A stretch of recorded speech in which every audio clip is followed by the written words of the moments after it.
মুড়িকাঠা পেঁয়াজ যখন ওঠার শেষ দিকে হয়ে যায় আর কি, মুড়িকাঠা পেঁয়াজের মৌসুম শেষ, ঠিক ওই সময়তেই আপনার হালি পেঁয়াজ রোপণ হয়।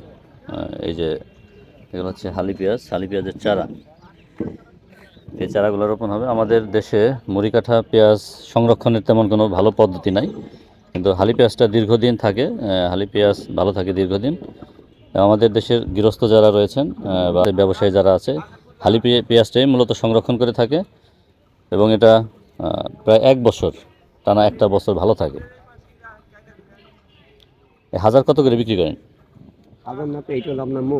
মন 800-1000 টাকা মন বিক্রি করেন। আপনাদের বাসা কোথায়? হাটকৃষ্ণপুর থেকে আসছেন না? প্রতি বছরই কি হালি পেঁয়াজ বিক্রি করেন?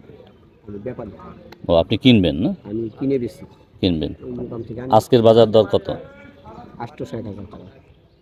তাতে পরিমাণ কতগুলো যাবে বললেন? 1000 টাকা কি? এক মন 1000 টাকা, 40 কেজি। কতটুকু জায়গা লাগাইতে পারবে? 2 কাঠা লাগাতে পারবে। 1 মন হালি পেঁয়াজে 2 কাঠা জমি কৃষক চাষ করতে পারবে। মোহাম্মদ কাউসার মীর, তিনি একজন ব্যাপারী। প্রতি বছরই তিনি এই হালি পেঁয়াজ কিনেন, পাইকারি কিনে আবার বিক্রি করেন আর কি। এটা চরভদ্রসন বাজারের 2টা হাট, শুক্রবার এবং সোমবার। আমাদের এই হাটে আসলে পাবেন এই সিজনে হালি পেঁয়াজের যে চারা।